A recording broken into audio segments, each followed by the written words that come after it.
Beautiful diversity. In this complex world of today, we find ourselves in various environments where you have different people and you have to live with these different people in different places. Most of the times, we go to places, we don't know anybody there, but we have to adjust ourselves, and when we meet in a place like where the world gathers, you have everybody coming in with different attitudes, different customs, and different values. But you are supposed to live together in harmony. And in doing so, it's a give and take situation, wherein you have to compromise something. You just have to give in something, some of your so that you meet at an equilibrium point of understanding where both of you can live together.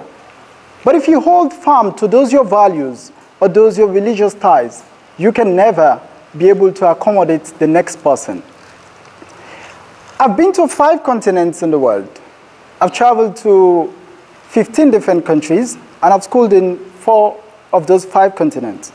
And those 15 countries, I've been to some multiple times. And now I'm studying in Asia. But throughout my journey, I've actually met different people with different values and different attitudes. But in this diverse community that I've actually lived in, I've always tried to connect with people, live with them, and understand them in a better way. So, most of the times you tend to understand that most of the people you meet might not understand where you come from. I'm from a country in Africa, Mauritania, but most people that I meet will tell me, I've never heard of your country, and where is that on the map? So, you have to explain those things to tell them that you're from this place, and these shared values is what makes us human. It's what makes diversity beautiful, because you have to give in something to be able to accommodate the next person.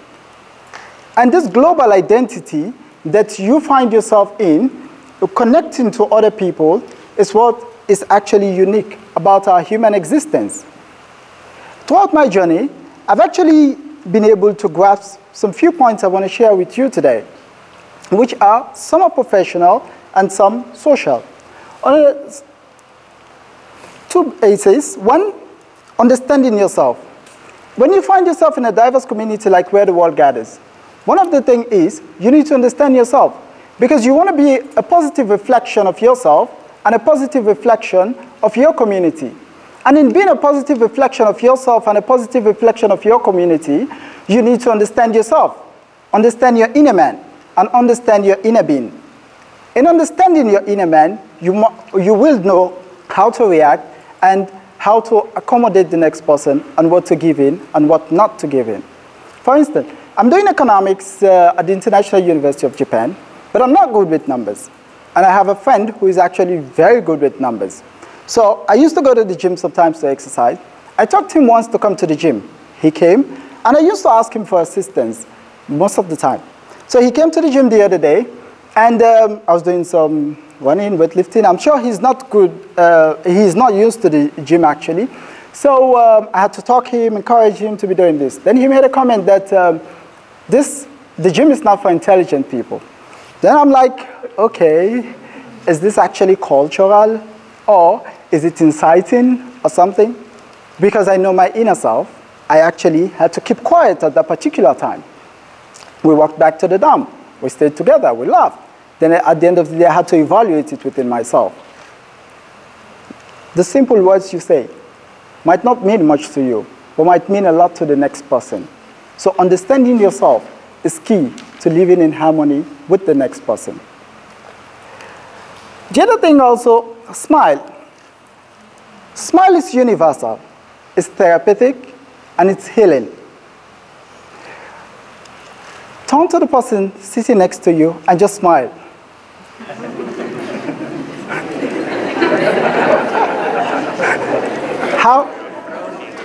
How does it feel?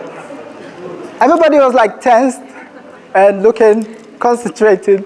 And now because you smile, you actually get that tenseness down. This is true. It's actually therapeutic. When you live in a diverse community where everybody speaks different languages, do different things, and come with different beliefs and different customs, one of the languages that we all speak that is very universal, a smile. Imagine doing a stressful thing in a course or at the International University of Japan, and you decide to walk down the corridors and you have all the stressful day, you're so tense, you're having issues with your supervisor, or you're having issues with your coursework that you cannot finish your assignment or your thesis, and you bump into someone along the corridor, and this person gives you this cheerful, blossom smile, and suddenly you get captivated by the smile of this person. At that particular time, you forget your worries, your sorrows. Psychologically, when you move on, they come back, they resurrect in your mind, but they might not resurrect back the same way they were. So just smile. It's free. It's therapeutic. Give it. You might mend somebody's day by just smiling to them. You might help somebody. You might heal them just by smiling to them. On a professional note, your network is your net worth. Today, our value hinges on the people we know. The people we know around the world.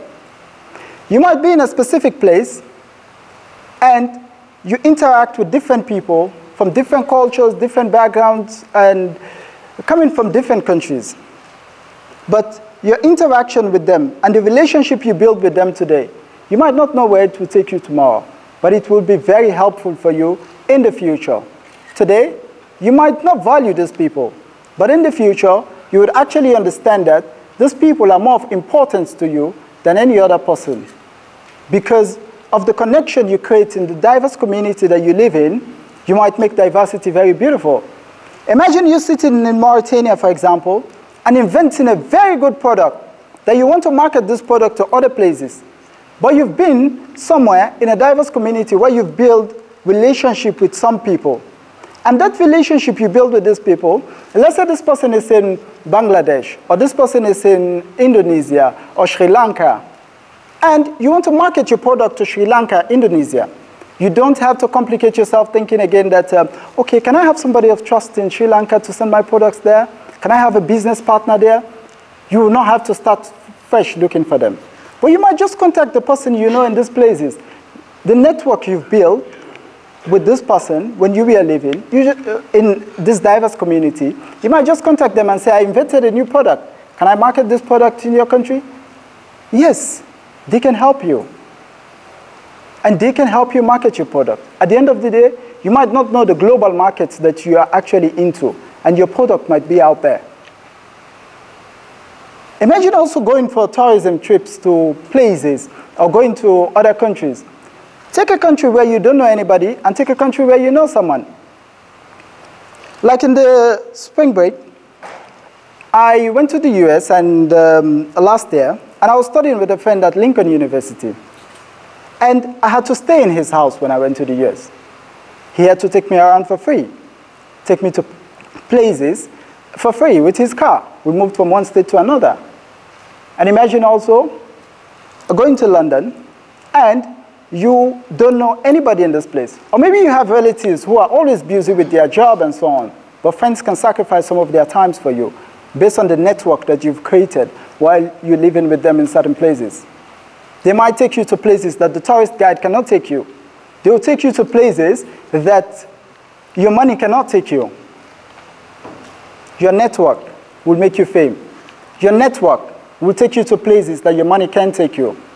Your network will give you more money. Your network will take you from grass to grace. Next. Fake it till you make it. It sounds otherwise. Yes? And it's an old adage, but it actually works. Do you want to be a business leader? Do you want to be a public administrator? Do you want to be an economist? The time is now to start. Don't wait till you sit in front of a desk in an office that has an air condition with the computer before you start doing what you're supposed to do. It might seem like you're faking it now because you're acting like a public administrator or an economist while you're not yet an economist. But if so be it, then do it. Because for you, you're just working towards your objective. You're just working towards achieving your aims and objectives in life. You're just practicing what you want to be. In a multicultural environment, if you practice these skills, then it builds you tomorrow to work in a diverse community wherein you might actually innovate products that can be marketable to these places. Just sacrifice your time, whether it's through the organizations that are in the community you live in, whether it's through institutions that you can just volunteer your time to understand, to interact with these people. And this might also help you professionally, wherein you might understand this person's perspective of things, what is actually happening in their countries, and which products might work there and which might not actually work there. By acting like an economist, like a public administrator in a diverse community where you find yourself. This can actually help us to make diversity very beautiful. Thank you very much.